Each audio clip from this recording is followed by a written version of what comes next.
আল্লাহর হাবিব সপ্তম আকাশ পাড়ি দেওয়ার পর জান্নাতের ভিতরে গেল। জান্নাতের ভিতরে আমার নবী বলে, আমি যখন জান্নাতে গেলাম, যাওয়ার পরে আমি দেখলাম জান্নাতের যেই রুমটার ভিতরে আমি প্রবেশ করি, ওই রুমের ভিতরে একটা সাহাবীর পায়ের আওয়াজ শোনা যায়। ইয়া রাসূলুল্লাহ, নবী গো, ও মায়ার নবীজি, ওই জান্নাতের ভিতরে কোন সাহাবীর পায়ের আওয়াজ শোনা যায়? এবার আমার নবী, আপনার নবী বলে যে এই সাহাবীর পায়ের আওয়াজ আমি জান্নাতের ভিতরে পাইছি। এই সাহাবী দুনিয়ার জমিনে চলাফেরা করে, কিন্তু তার পায়ের আওয়াজের ঢঙ্কা জান্নাতে নূপুর বাজতাছে। ও বন্ধু, ওই সাহাবীর নামটা কি রে? ওই সাহাবীর নাম হলো হযরতে বেলাল। যার চেহারাটা ভালো ছিল না, যার চেহারাটা কালো ছিল, জিহ্বাটা কাটা ছিল, চোখগুলো তেমন ভালো ছিল না, সুরটাও তেমন ভালো ছিল না, অথচ বেলালের সম্মান এত বেশি। রাসূল এসে জিজ্ঞাসা করে, বেলাল রে, তুমি কি এমন আমল করছো সেই জন্য আমি মেরাজে যাইয়া তোমার পায়ের আওয়াজ শুনতে পারছি? বেলাল চোখের পানি ফালায় গো, নবী গো, ও নবী, আমি আজান দেই, আমি আপনার পিছনে দাঁড়ায় ইকামত দেই, কিন্তু নামাজের পরে সব সাহাবীরা আপনার লগে মুসাফা করে, আপনার সঙ্গে মনের কথা বলে। আমি কালো দেইকা শরমে আপনার সামনে যায় না, সাহাবীদের সামনে আমি যাই না, কিন্তু আমি সব সময় যখন ওযু করি, ওযু কইরা 2 রাকাত নামাজ পড়া আল্লাহর কাছে আমি বলি, আল্লাহ, আমি যদিও নবীর কাছে যাই না, নবীর মায়ার নজর তুমি আমি বেলালের দিকে রাখো। জোরে জোরে কি সুবহানাল্লাহ বলা যাবে না? আমার নবী কি যেন পড়লেন, দরজাটা খুলে গেল। আমার নবী বলেন, এই দরজাটা খুললা দেখলাম বিশাল বড় একটা ঘর। এই পৃথিবীটা যত বড়, এর চাইতে 70 গুণ বড় হলো ওই ঘরটা। এই ঘরটা আমার আল্লাহ 4টা খুঁটি দিয়া আটকায়া রাখছে, 4টা খুঁটি দিয়া দাঁড় করায়া রাখছে। একটা খুঁটির মধ্যে লেখা আছে আল বিসমিল্লাহর মিম, আরেকটা খুঁটির মধ্যে লেখা আছে আল্লাহ শব্দের হা, আরেকটা খুঁটির মধ্যে লেখা আছে রহমান শব্দের মিম, আরেকটা খুঁটির মধ্যে লেখা আছে রহিম শব্দের মিম।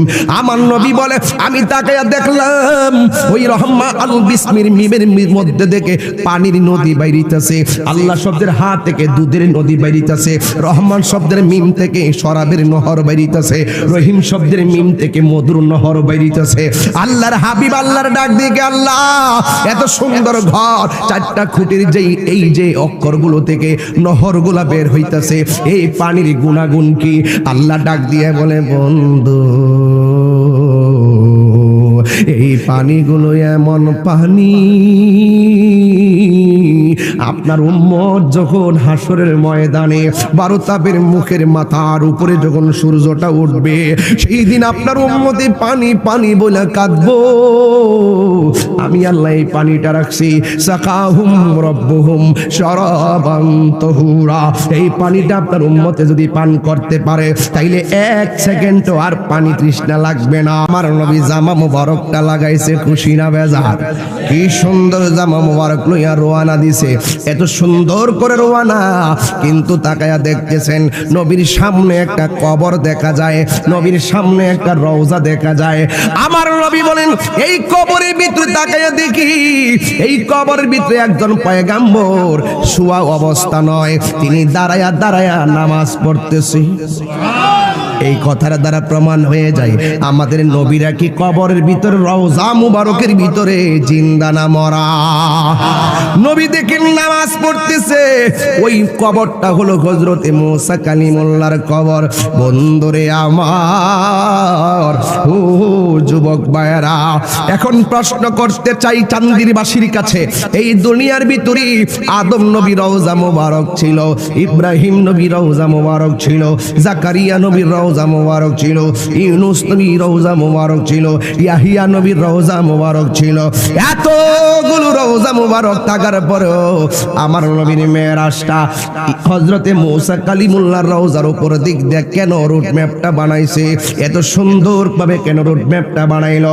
মুসা নবী রওজার উপর দিক দিয়ে কেন আমার নবী মেরাজে যাওয়ার রুট ম্যাপটা বানাইছে? এর একটা মাত্র কারণ, এই মুসা নবী আল্লাহরে দেখতে চেয়েছিল।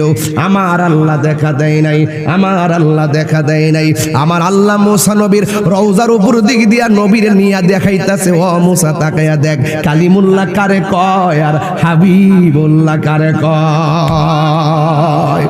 এমন সুন্দর করে আমার নবী মেরাজে যাইতেছে। এই জন্যই তো আমি গজলটা কোন লাগে কইতাম নিরে বাজান, আমরা বড় ভাগ্যবান মোদের রাসূল আল্লাহর মেহমান। বল হয় আমরা বড় মোদের রাসূল আল্লাহর মেহমান। বল হয় আমরা বড় ভাগ্যবান মোদের রাসূল আল্লাহর মেহমান। আল্লাহ বলে দুষ্ট আমার আর জি যত শুনবো আপনার গো। আল্লাহ বলে দুষ্ট আমার আর জি যত শুনবো আপনার গো। যা চাইবেন তা পাইবেন, যা চাইবেন তা পাইবেন, কোনো না গয় অপমান মোদের রাসূল আল্লাহর মেহমান। বলো আমরা আন মোদের রাসূল আল্লাহর মেহমান। জোরে জোরে কি আল্লাহু আকবার বলা যাবে না? আমার নবী মিনাল মাসজিদুল হারাম ইলাল মাসজিদুল আকসা, আমার নবী মসজিদে আকসাত গেছে। এই মসজিদে আকসাটা কিন্তু বাজান ইন্ডিয়াতে না, এটা হলো ফিলিস্তিনে। এই মসজিদে আকসা ছিল মুসলমানদের প্রথম কিবলা। যে এই মসজিদের কথা আমার আল্লাহ কোরআনের সূরা বনী ইসরাঈলের মধ্যে উল্লেখ করেছেন। আমার নবী মেরাজে যাওয়ার সময় মসজিদে আকসার মধ্যে গেছে। এই জন্য মুসলমানরা মসজিদে আকসার প্রতি দুর্বল।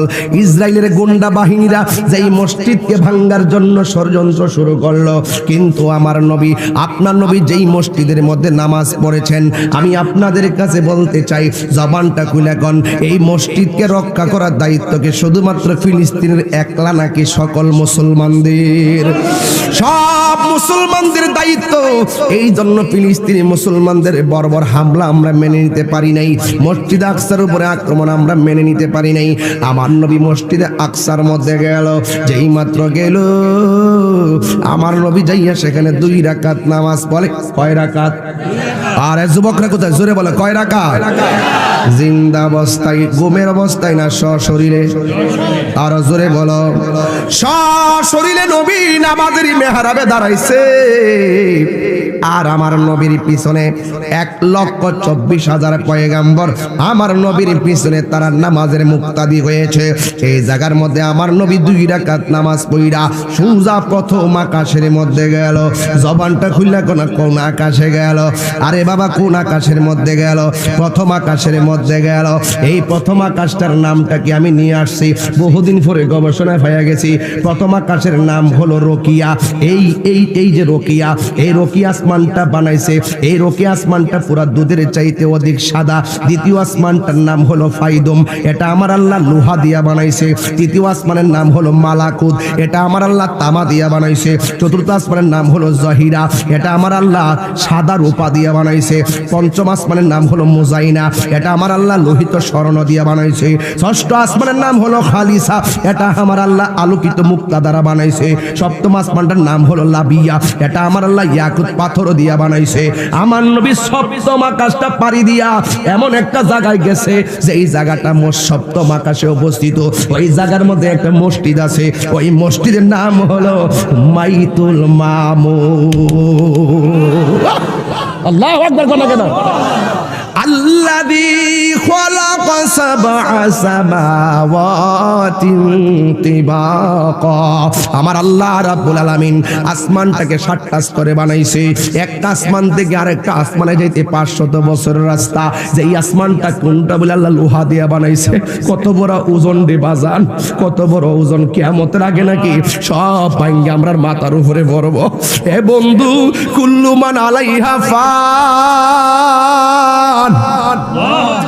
এ যুবকের দল, আমি শুধু ঘটনা বলবো না, ঘটনার ভিতরে রহস্য ভরা। এই যে 7টা আসমানের নাম, 7টা আসমান কি দিয়ে বানাইছে?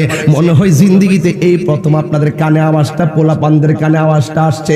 এত বড় আসমানে প্রথম আকাশে যাইয়া আমার নবী মেরাজে একজন নবীর সঙ্গে দেখা করলো, দ্বিতীয় আসমানে আরেকজনের সঙ্গে দেখা হইলো। সবাই শুধু কয় আসসালাতু ওয়াসসালামু আলাইকা ইয়া রাসূলুল্লাহ, আহলান সাহলান ইয়া রাসূলুল্লাহ, আহলান সাহলান ইয়া রাসূলুল্লাহ, মারহাবা মারহাবা ইয়া রাসূলুল্লাহ। এইভাবে সবাই সাথে দেখা হলো। মুসা কালিমুল্লাহর সঙ্গে এক আকাশে দেখা হলো। এখন আমি চান্দিবাসীর কাছে প্রশ্ন, মুসা নবী দেখলো রওজার ভিতরে, একই মুসা নবী আবার মসজিদে আকসার ভিতরে, আবার একই মুসা নবী আসমানের উপরে। মুসা নবী কি 3 জন না 1 জন? এই আওয়াজে মানি না, জোরে বলেন 3 জন না 1 জন? আরে যেই মুসা নবীর সঙ্গে আমার আল্লাহ দিদারি দেই নাই, ওই মুসা নবী যদি একই টাইমে নবীর সঙ্গে 3 জায়গায় থাকতে পারে, তাইলে তো আলোচনা পরিষ্কার হয়ে গেল। ওই যে আমার নবী বলছেন, ক্বালান নবী সাল্লাল্লাহু আলাইহি ওয়াসাল্লাম, ইন্নাল্লাহা যাওয়ালিয়াল আরদা ফারাআইতু মাশারিকাহা ওয়া মাগারিবাহা। আমার নবী বলেন, আমি নবীর কাছে আমার আল্লাহ এই পৃথিবীটাকে এত ছোট করে দিয়েছে, আমি পূর্ব পশ্চিম সব আমার হাতের তালুর মধ্যে দেখতে পারি। আজকে যারা আমার নবীর হাজার নাজরে মানে না, আজকে আমার নবী হাজার হইতে পারে এটা মানে না, আজকে আমার নবী যে আমরা দেখে এটা যারা মানে না, এদের কাছে প্রশ্ন হলো, মেরাজের রজনীতে একই টাইমে মুসা নবী যদি 3 জায়গায় সশরীরে অবস্থান করতে পারে, তাইলে আমার নবী চান্দি আশেকদের ভাঙ্গা করে আইসা দিদার দেওয়ার ক্ষমতা নবীর আছে না না? হাত তুলে বলতে হবে, আছে না না? আল্লাহর হাবিব সপ্তম আকাশ পাড়ি দেওয়ার পর জান্নাতের ভিতরে গেল। জান্নাতের ভিতরে আমার নবী বলে, আমি যখন জান্নাতে গেলাম, যাওয়ার পরে আমি দেখলাম জান্নাতের যেই রুমটার ভিতরে আমি প্রবেশ করি, ওই রুমের ভিতরে একটা সাহাবীর পায়ের আওয়াজ শোনা যায়। ইয়া রাসূলুল্লাহ, নবী গো, ও মায়ার নবীজি, ওই জান্নাতের ভিতরে কোন সাহাবীর পায়ের আওয়াজ শোনা যায়? এবার আমার নবী, আপনার নবী বলে যে এই সাহাবীর পায়ের আওয়াজ আমি জান্নাতের ভিতরে পাইছি। এই সাহাবী দুনিয়ার জমিনে চলাফেরা করে, কিন্তু তার পায়ের আওয়াজের ঢঙ্কা জান্নাতে নূপুর বাজতাছে। ও বন্ধু, ওই সাহাবীর নামটা কি রে? ওই সাহাবীর নাম হলো হযরতে বেলাল।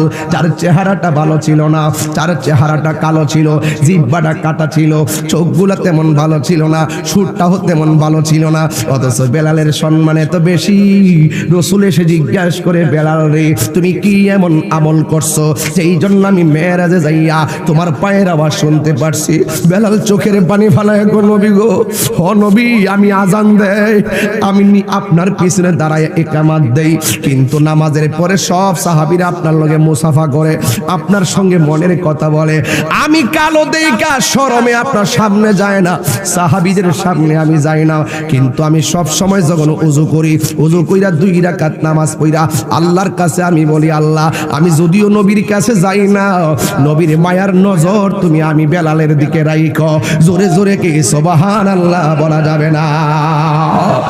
এ আমার নবী ডাক দিয়ে কি, বেলাল, তোমার এই প্রেমের ইবাদত আমার আল্লাহ কবুল কইরা ফেলাইছি। এই জন্য চান্দি বাড়িটা ভাঙ্গা হইতে পারে, বাড়িটা নদীর পার হইতে পারে, আমরা বাড়ির মতন তিতাসের পার, কিন্তু আমরা যেখানে নবীর দরদটা থাকে না কেন, আমার নবী ঘুমের ঘরে আসবো, ঘুমের ঘরে যদিও না আসে, অন্তত পক্ষে বিপদের কালে আজরাইল যখন ঘরের সামনে আইব, তখন আমার নবীজির নূরানি চেহারা।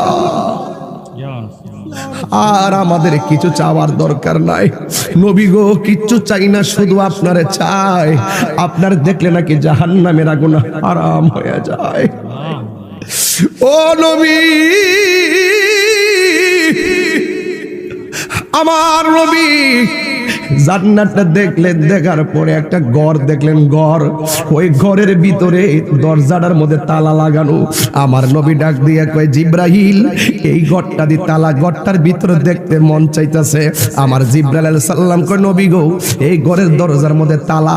এবার আমার নবী কয়, জিব্রাইল চাবিটা দাও।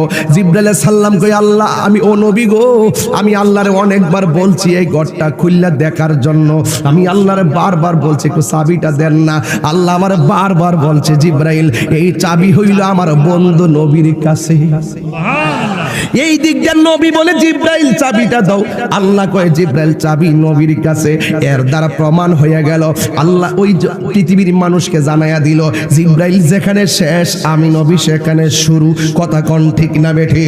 আমার নবী কি যেন পড়লেন, দরজাটা খুলে গেল। আমার নবী বলেন এই দরজাটা খুললা দেখলাম বিশাল বড় একটা ঘর। এই পৃথিবীটা যত বড় এর চাইতে 70 গুণ বড় হলো ওই ঘরটা। এই ঘরটা আমার আল্লাহ 4টা খুঁটি দিয়া আটকায়া রাখছে, 4টা খুঁটি দিয়া দাঁড় করায়া রাখছে। একটা খুঁটির মধ্যে লেখা আছে আল বিসমিল্লাহর মিম, আরেকটা খুঁটির মধ্যে লেখা আছে আল্লাহ শব্দের হা, আরেকটা খুঁটির মধ্যে লেখা আছে রহমান শব্দের মিম, আরেকটা খুঁটির মধ্যে লেখা আছে রহিম শব্দের মিম। আমার নবী বলে আমি তাকায়া দেখলাম ওই রহমান আল বিসমির মিমের মধ্যে থেকে পানির নদী বাইরিতেছে, আল্লাহ শব্দের হা থেকে দুধের নদী বাইরিতেছে, রহমান শব্দের মিম থেকে শরাবের নহর বাইরিতেছে, রহিম শব্দের মিম থেকে মধুর নহর বাইরিতেছে। আল্লাহর হাবিব আল্লাহর ডাক দিয়ে আল্লাহ এত সুন্দর ঘর, 4টা খুঁটির এই যে অক্ষরগুলো থেকে নহরগুলা বের হইতেছে, এই পানির গুণাগুণ কি? আল্লাহ ডাক দিয়ে বলে বন্ধু এই পানিগুলো এমন পানি আপনার উম্মত যখন হাসরের ময়দানে 12 তাপের মুখের মাথার উপরে যখন সূর্যটা উঠবে সেই দিন আপনার উম্মতে পানি পানি বলে কাঁদবো। আমি আল্লাহ এই পানিটা রাখছি সাকাহুম রাব্বুহুম শারাবান তাহুরা। এই পানিটা আপনার উম্মতে যদি পান করতে পারে তাইলে 1 সেকেন্ডও আর পানি তৃষ্ণা লাগবে না। আমার নবী তো উম্মতের দরদি, আল্লাহর ডাক দিয়ে তুই আল্লাহ এই পানিগুলা আমার উম্মতের জন্য বানাইছো, কিন্তু এই 4টা নহর যে আসতেছে 4 রঙের পানি, এই পানিটা কোথায় থেকে তুমি মূল মেশিনটা লাগাইছো? কোন মেশিন থেকে টেপের মধ্যে পানি আইছে? এইটার টাঙ্কিটা কই? আর বড় করে কন্যা সুবহানাল্লাহ। এটার টাঙ্কিটা কয় ওই জায়গা থেকে 4টা টেপ লাগাইছে, 4 রঙের পানি বানাইতাছে। আল্লাহ ডাক দিয়ে কয় বন্ধু আমি আল্লাহ সৃষ্টির সেরা একটা হাউস বানাইছি, এই হাউসটার পানিটা হলো দুধের চাইতে সাদা, বরফের চাইতে স্বচ্ছ। এই নদীর মধ্যে যেই ঢেউটা হয় এই ঢেউটা আমি আল্লাহ মণিমুক্তা দিয়ে বানাইছি। এই নদীর 2 পাশে যেই পার আছে আমি আল্লাহ মাটি দিয়া বানাই নাই, স্বর্ণ মুদ্রা দিয়া বানাইছি। এই মাটির নিচে যেই মাটি আছে এটা আমি আল্লাহ মেশকে আম্বর চাইতে আরো সুগন্ধ রেখে দিয়েছি। এই পানিটা মধুর চাইতে আরো মিষ্টি। ও বন্ধুরি শরীয়তের কান দিয়া তাহিরি ওয়াজ আজকে শুনলে চলবে না, একটু ভাবতেই হবে। আমি ভাবনার জগতে আপনারে ফালাইয়া দিছি, এখানে শরীয়তের ধ্যান মেজাজ নিয়ে ওয়াজ শোনা যাবে না। এই জন্য ছোট্ট পোলার মেজাজটাও কানটা হারিয়ে গেছে, মুরব্বীদের কানটাও আল্লাহর হস্তে হারিয়ে গেছে। কারণ আমার নবীর সম্মান আল্লাহ কত বাড়াইছে। আমার আল্লাহ কয় আল্লাহ আমার নবীকে আল্লাহ এত সুন্দর নদীটা তুমি বানাইছো। আল্লাহ কয় ইন্না আতাইনা কাল কাউসার। ও বন্ধু গো এটার নাম হলো হাউজে কাউসার। এই হাউজে কাউসারে খালেক হইলাম আমি, মালিক হইলেন আপনি। 3 বার করি ইয়া রাসূলুল্লাহ।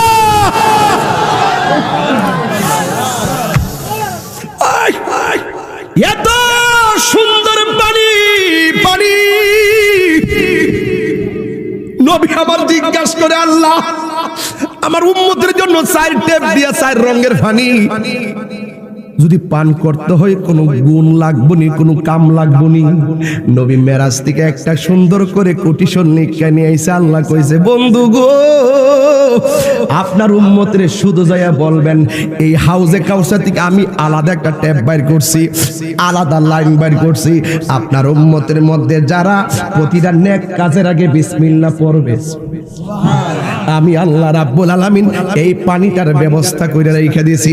আপনার উম্মতকে যাইয়া বলবেন যারা প্রতি নেক কাজের আগে বিসমিল্লাহ পড়বে, সবাই জোরে কন্না বিসমিল্লাহির রাহমানির সবাই সবাই সবাই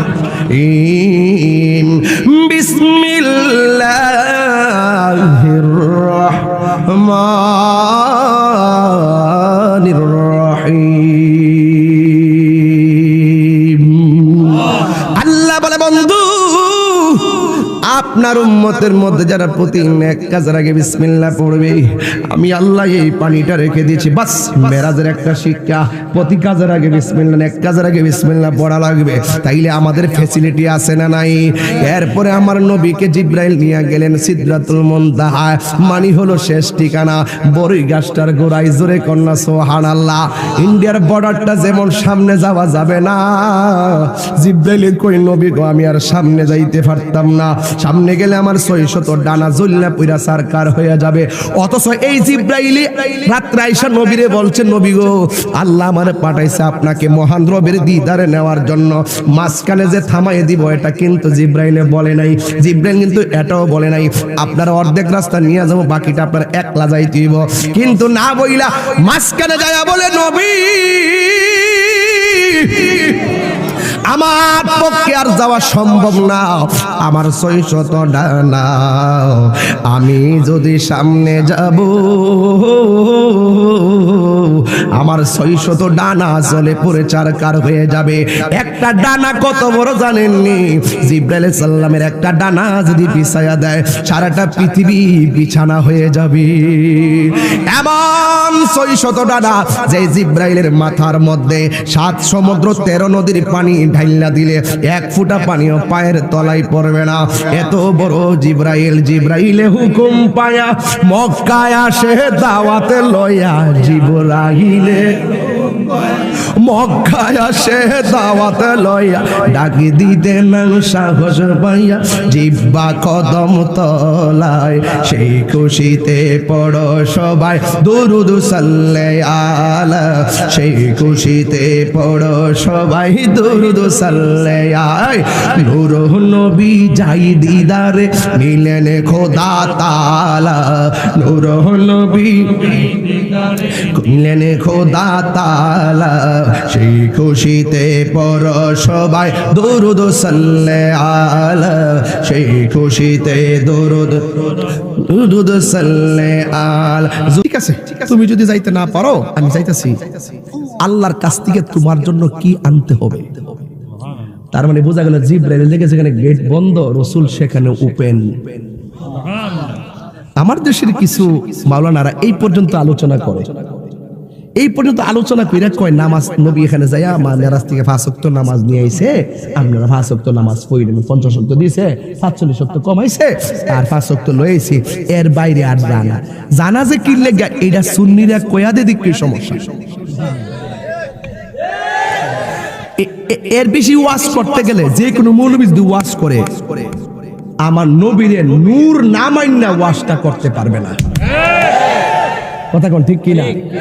ওই যে বাশারি সুরত যতক্ষণ মনে তো ছিল জিব্রাইল কাছে ছিল, এরপরে আমার আল্লাহ যে নিয়ে গেছে এই খবর জিব্রাইলের কাছে কেমনে গেছে এই খবর জিব্রাইলের কাছে নাই।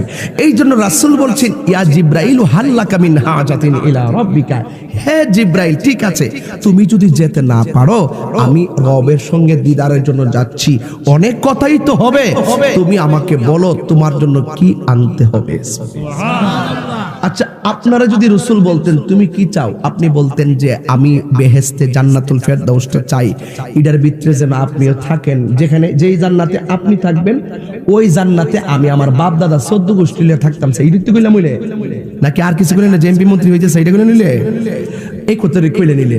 জিব্রাইল এই কথা কইছে না, জিব্রাইল বলছেন ইয়া রাসূলুল্লাহ সাল্লাল্লাহু আন আবসুতা জানাহিয়া আলা সিরাতিলি উম্মাতিকা, ইয়া রাসূলুল্লাহ আমি কিচ্ছু চাই না, আমার 600 ডানা শুধুমাত্র পুল সিরাতের উপরে বিছাইতে চাই। আল্লাহর হাবিব বলেন জিব্রাইল, ও জিব্রাইল তোমার 600 ডানা কেন পুল সিরাতের উপরে বিছাইতে বললা? জিব্রাইল সাল্লাম বলেন নবী গো আমি জিব্রাইল অনেকবার অনেক নবীর কাছে গিয়েছি, কিন্তু আপনি নবী যেইভাবে উম্মতের জন্য দিবানা, আপনি নবী যেইভাবে উম্মতের জন্য চোখের পানি মুবারক ছেড়ে কান্না করেছেন, এমন কান্না কোনো নবীকে কাঁদতে দেখি নাই। নবী গো আপনি রক্তাক্ত হইয়া আপনি উম্মতের জন্য কেঁদেছেন, আপনি অনেক কান্না করেছেন উম্মতের জন্য। যেমন আমি আমার আম্মাকে নিয়ে যখন উমরায় গেলাম, উমরায় তায়েফের জমিনে গেলাম, ওই তায়েফের জসিম ভাই, ওই যে তায়েফের জমিনে গেলাম, যাইয়া দেখলাম যে এই পাথরের মধ্যে রসুল পাথর আঘাতে রক্তাক্ত হইয়া যেই পাথরটার মধ্যে হেলান দিয়া বসছিল, ওই হেলান দেওয়া পাথরটা এখনো আছে। আমি যাইয়া দেখি এখনো পাথরের মাঝে আমার নবী রক্ত মুবারক লেগে আছে। আল্লাহু আকবার।